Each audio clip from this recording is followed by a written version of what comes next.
के rejected questions है A few minutes later. Expose कर दिया और मेरी वजह से पूरा काम बंद हो गया। मुझे व्लॉग नहीं करना है ये सब। अगर व्लॉग नहीं करेंगे तो वीडियोस नहीं होंगे अपलोड करने को ना। మనం ఎంత గొప్ప వాళ్ళైనా కావచ్చు, మన మాట కరెక్ట్గా ఉంటే ఎదుటి వాళ్ళు మనల్ని గౌరవిస్తారు. బాలీవుడ్ బతికింతేనా? బాలీవుడ్ రిలేషన్స్ అంటే ఏంటో తెలియదా? నాకైతే అర్థం కావట్లేదు. బాలీవుడ్ వాళ్ళు దేవుణ్ణి ఇండియాని తక్కువ చేసి మాట్లాడతారు, సినిమాల్లో చూపిస్తారు కూడా. పార్టీస్ ఎంజాయ్ చేయటం ఇదొక్కటే తెలుస్తుంది వాళ్ళకి. అందరూ కాదు, కొంతమందే.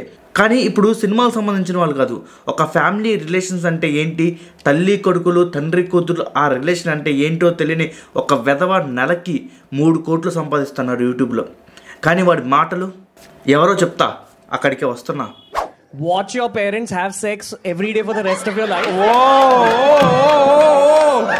क्या हो गया रणवीर भाई को? अपने अपने पकड़ लीजिए तुरंत. Or would you join in once and stop it forever? Join in? What the fuck man? जो भाई साहब ये सारे अपने पॉडकास्ट के रिजेक्टेड क्वेश्चंस है.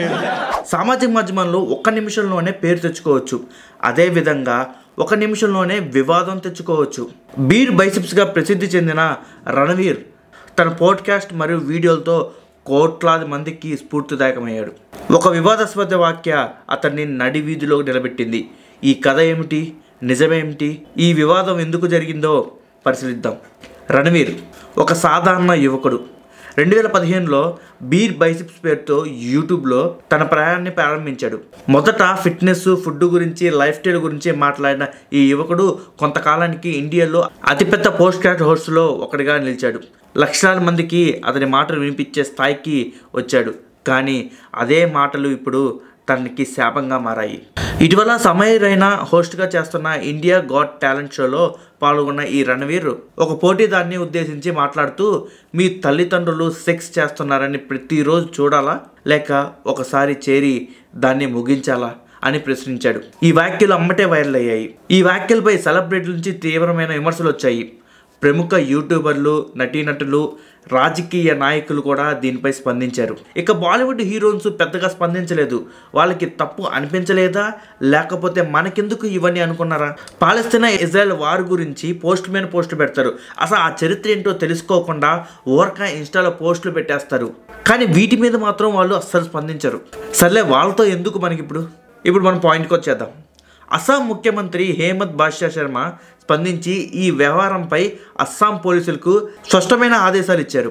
అయితే ముంబై, అస్సాం రాష్ట్రాల్లో రణవీర్, రైనా, అనీష్ చంచాల్ని, అపూర్వపై పలు సెక్షన్ల కింద కేసులు నమోదయ్యాయి. ఐపీసీ సెక్షన్ 79, 95, 294, 296 అసభ్య పదజాలాలు, మనోభావాలు దెబ్బతీసే చర్యలు, ఐటీ చట్టం సెక్షన్ 67 అభ్యర్థనకరమైన కంటెంటు, సినిమాటోగ్రఫీ చట్టం 1952 సెక్షన్ 4/7 అనైతిక కంటెంట్ ప్రసారం, ఈ సెక్షన్లపై వాళ్ళ మీద కేసులు పెట్టారనమాట. తీవ్ర నిరసనల తర్వాత రణవీర్ ఒక వీడియో ద్వారా క్షమాపణలు చెప్పాడు.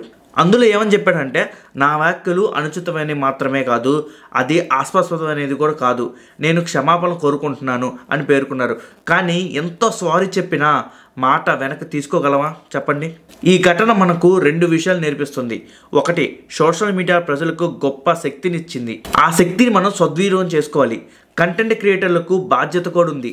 స్వేచ్ఛ ఉన్నా అది హద్దుల్లో ఉండాలి. రణవీర్ ఆ హద్దులు దాటాడు.